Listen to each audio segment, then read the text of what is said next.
Well, UFC 322 is in the books, and let's cover the elephant in the room.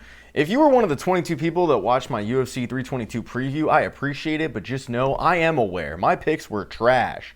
I got one fight right on the main card, and the undercard wasn't much better. Sometimes that's how it goes. But every single prediction I seem to make with this fight was the wrong prediction. With this fight card was the wrong prediction. Ebbs and flows of predicting sports. But Islam Makhachev goes out there, and against what I thought was going to happen, he ends up mauling JDM for 25 minutes. I'm probably going to make a video on the superstar problem in the UFC because it does crack me up when Dana White gets so offended because people will say the UFC has a superstar problem. This fight was proof positive the UFC has a superstar problem. Like, they begged Islam Makhachev to go up in weight, to take this quote-unquote super fight, and it was as boring as a typical Dagestani fight is. I mean, what we saw tonight was the most prototypical Dagestani fight. It's effective. It's not entertaining in the slightest. If I never have to watch Islam Makhachev or, we're never going to see Khabib again, thank God, I'll be okay.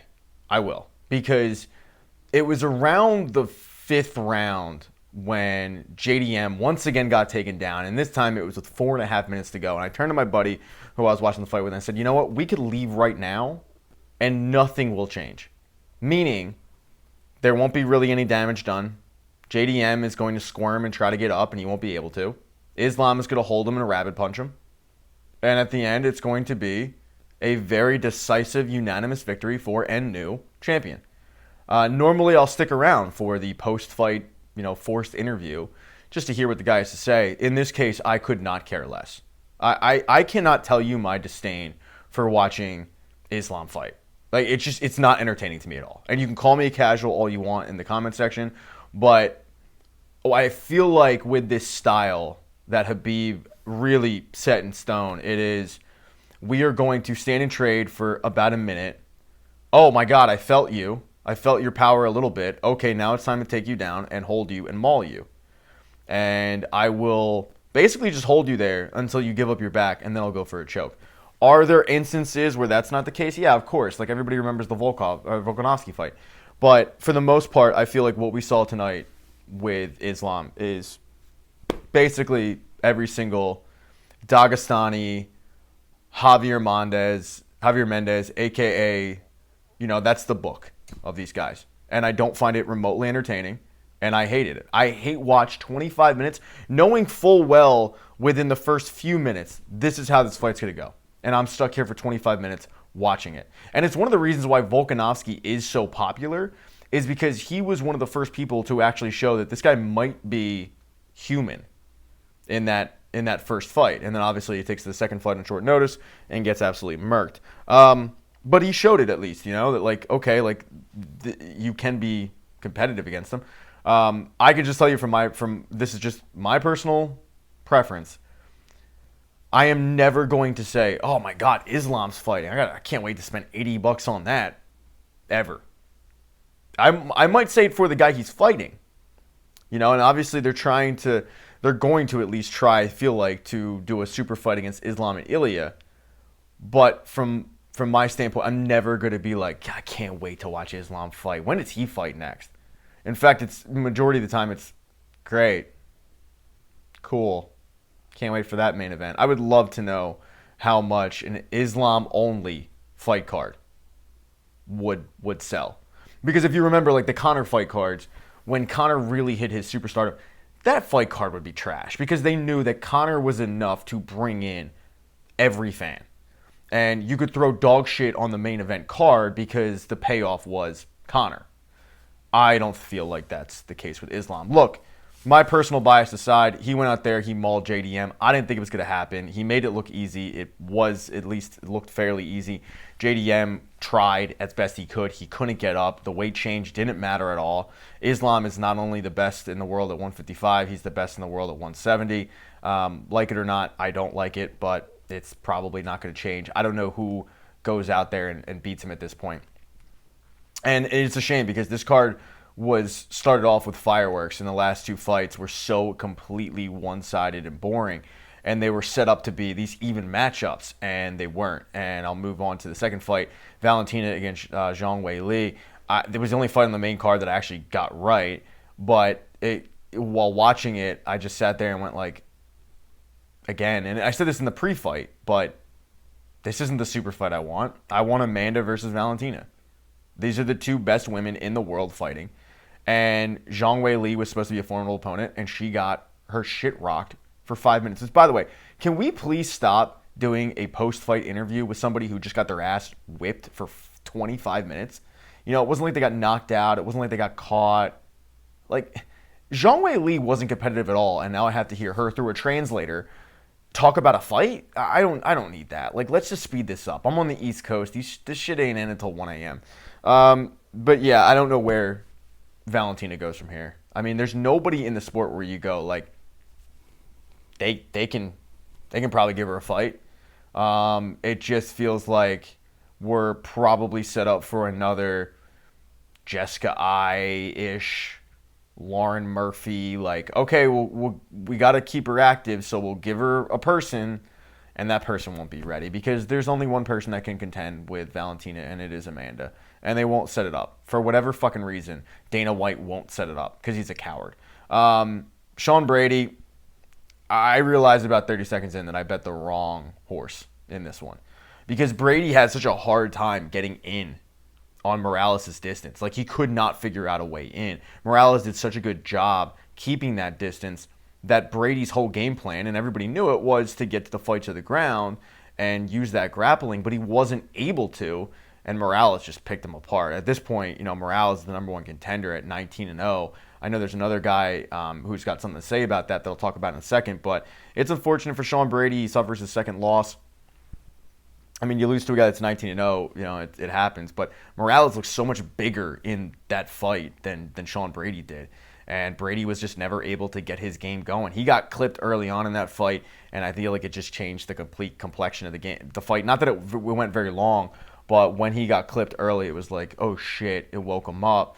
And then by the time he actually did try to get to the ground, it was too late. So that's unfortunate. Philly did represent pretty well tonight. Pat Sabatini completely mauled his opponent. Kyle Dawkins going out there and making me look foolish. I said in my pre-fight, it's not that I would be surprised if he wins. I just need to see a little bit more from him because this is his second fight back from, you know, being on the regional circuit in CFFC. This is his second fight back. He had an incredible performance against Michel Pereira, but it was so quick. I need to see more. Well, guess what? This was another quick one, but it was impressive. And I think the thing with Dawkins was like his striking was always a little bit of a work in progress, and the work that he's done at Martinez BJJ in Philly has really started to show because now he's dropping guys. And tonight he finished a JM3 with his signature Darce choke.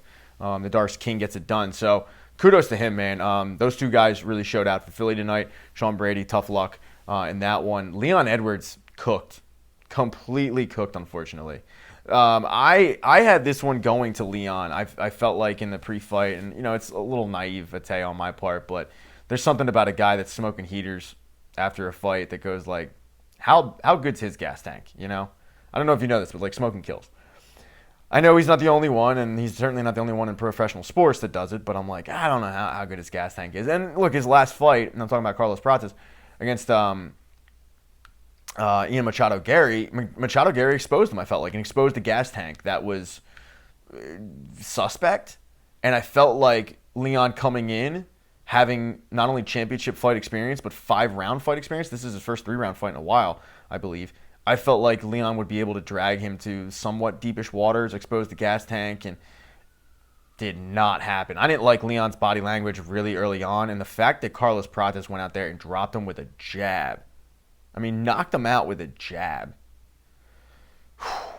Fighting Nerds getting it done. I mean, the Fighting Nerds are back in the win column. They had a blip there for a little bit where a couple of their guys, Mauricio Ruffi, another guy was Carlos Prates, ends up getting in the Lawson column, but they're back in a big way. And unfortunately for Leon, I think his days as a true contender are just done. This is his third loss in a row. I don't know where he goes from here. I don't think Carlos Prates is going to get the title shot because this is his first win. I don't think you should get a title shot with one win in a row. I don't even know if you can say one win in a row with one win. I think you got to string together 2 wins. So I think he's going to have to fight somebody else. But that division at 170 is getting really, really good, really, really fun with a lot of really good contenders. And Carlos Prates is one of them. But I think Michael Morales being 19-0 is Stantis' ticket to be the next contender. And then the first fight of the main card, another one I got completely wrong. Benoit Saint Denis getting it done in like 10 seconds. All right, maybe it was 15. But Beneil Dariush goes out there, lands a beautiful body kick. I mean, knee right to the body. At one point, he dropped Benoit Saint Denis for a second. Looked like he was about to take control. Looks like, I mean, this fight lasted 15 seconds. I don't know if it looked like anything. But, I mean, was it a left hand over the top and just catches Beneil Dariush and puts him to sleep. I can't figure out Benoit Saint Denis. Because he'll go out there, he'll get murked by Moicano. Losing to Dustin Poirier, there's nothing to be ashamed of with that. But you'll get murked by Moicano. You'll rebound. You'll beat Beneil Dariush. I don't know what he is at this point. And I know how hard he hits. I know that he's one of probably the hardest hitting guys. I don't think either guy wants it because I think either guy at this point wants a title shot and only a title shot. But I think the fight to make here would be Beneil Dariush versus Justin Gaethje. Unfortunately, as I said, I think both these guys are just waiting on the sidelines for that title shot to just kind of appear in their lap. But that would be a fun fight. I don't think Justin Gaethje takes it because at this age, what's the upside, I guess? So I think he's kind of just hoping that something falls in his lap. And I don't blame him. He's kind of earned that right at this point. He's fought the best of the best.